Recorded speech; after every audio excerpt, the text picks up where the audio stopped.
Olá, nós estamos aqui para apresentar o trabalho intitulado Uma olhada no incidente de Mariana a partir da análise fundamentalista da multinacional Vale SA nos anos de 2014, 2015 e 2020.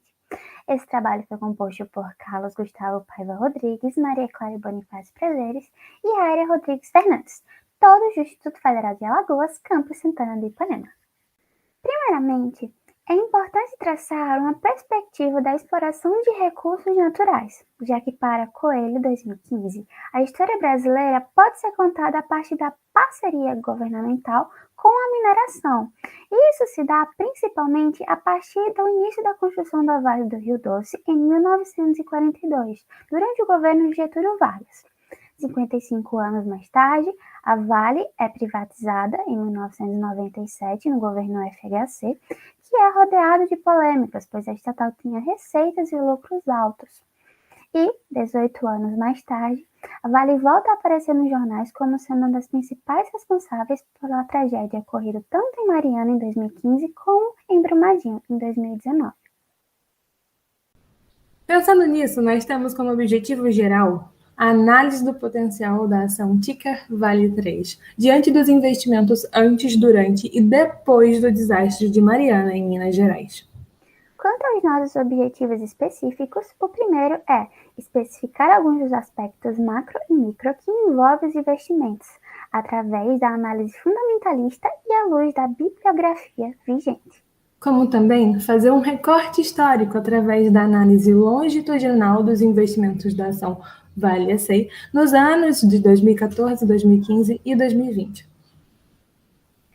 Quanto à nossa justificativa, esse estudo encontra-se ancorado em que há mais interesse da população nos investimentos, principalmente os variados, e há uma preocupação com os pormenores ligados a estes, como a governança corporativa.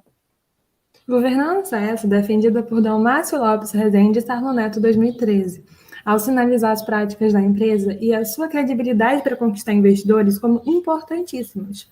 Mas, no mundo concreto, a gente sabe que isso não funciona certamente, e que pouco do esperado é realmente realizado. E é pensando nessa inquietação que a nossa pesquisa se funde para contribuir com o universo acadêmico. Quanto à nossa metodologia, esse estudo trata-se de uma investigação empírica, ou seja, a gente busca chegar em conclusões baseadas em meios estatísticos e sistemáticos para expor características de cunho descritivo. Ele também segue uma linha exploratória ao construir argumentos e hipóteses a partir de uma perspectiva histórica, visando familiarizar a questão para contribuir com uma visão já existente, segundo Gil 2002. Além disso, é uma análise de caráter longitudinal, onde nós relacionamos dados com um período histórico. E, por fim, vale lembrar das informações coletadas, que foram feitas no final de 2020 e início de 2021, através do portal virtual Status Invest. E, por fim, nós utilizamos o recurso de um desenho longitudinal, fazendo sempre a perspectiva de antes, durante e depois, tanto para a escolha dos anos quanto para a escolha dos meses. Escolhemos 2014, pois foi o ano anterior ao incidente, 2015, pois foi o ano em que ocorreu, e 2020, pois foram 5 anos após o ocorrido. E o último trimestre, pois eles representam outubro, novembro e dezembro. Outubro como sendo o mês anterior, novembro como sendo o mês que ocorreu e dezembro como sendo o mês posterior, buscando sempre analisar os pormenores do acontecimento. Quanto às análises, nós pensamos num delineamento em 5 partes. Primeiramente, com enfoque na velha, posteriormente, com os fluxos caixa demonstrativo de resultado e indicadores financeiros. Como penúltimo ponto, uma comparação entre os anos e a ação Ticker Vale 3. E, por fim, nossas considerações finais.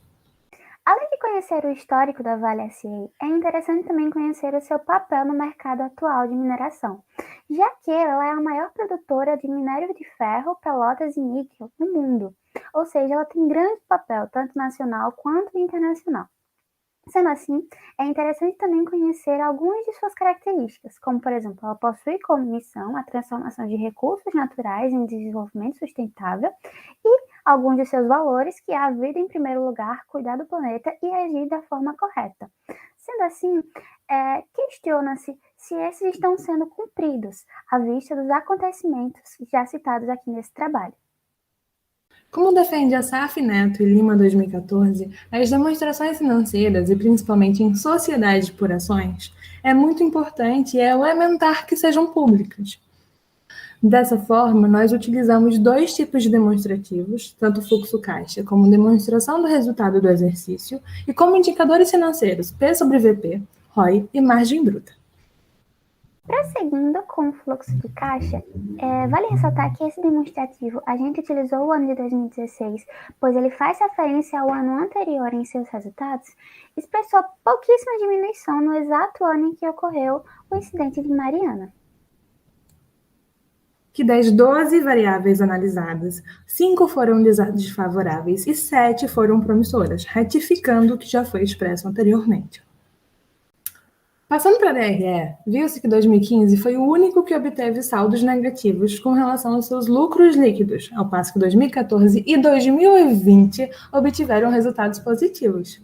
Aqui, vocês podem ver um gráfico do que ocorreu ao longo dos anos. E 2015 e 2019 foram marcados, respectivamente, pelos incidentes de Mariana e Brumadinho. Quanto aos indicadores financeiros, nós escolhemos 3 tipos: um de valuation, um de rentabilidade e um de eficiência. O ano de 2014, 2 deles já apresentam estar em queda, enquanto no ano de 2015 todos estão em queda, provavelmente um reflexo do que aconteceu em Mariana.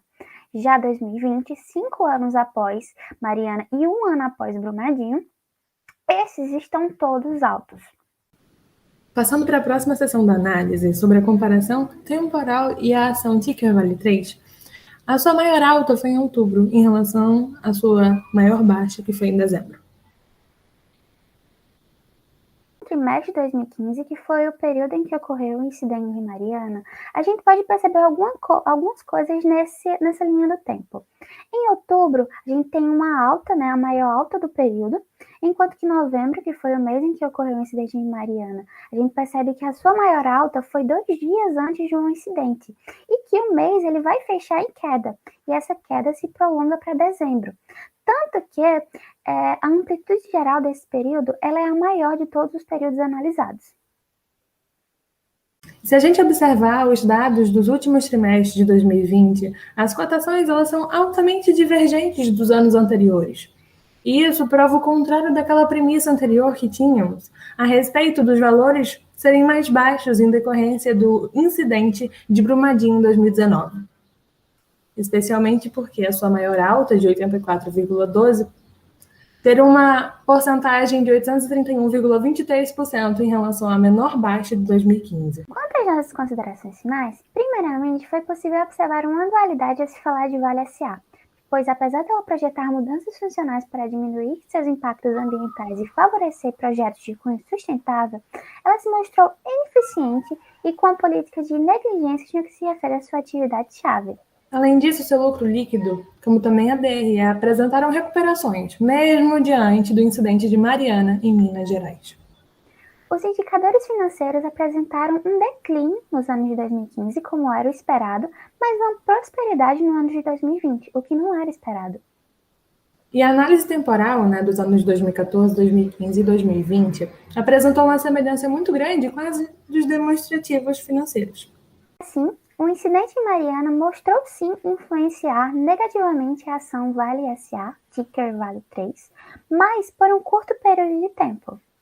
Posto isso, mesmo afetada pelo incidente de Brumadinho no ano antecedente, a Vale obteve uma alavancada de 831,23% ao se comparar a maior baixa em 2015 e a maior alta em 2020. Tudo isso em relação à ação ticker Vale 3.